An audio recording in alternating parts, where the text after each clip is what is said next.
వెన్నెలమ్మ దీపాన్ని ఆర్పమన్నది,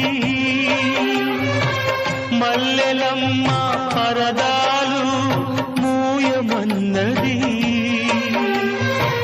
ధూపమేమో మత్తుగా తిరుగుతున్నది,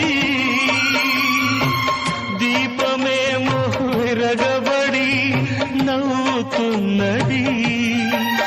నీరాక కొరకు తలుపు, నీ పిలుపు కొరకు పానుపు, పిలిచి పిలిచి వేచి వేచి ఎదురు చూస్తున్నది.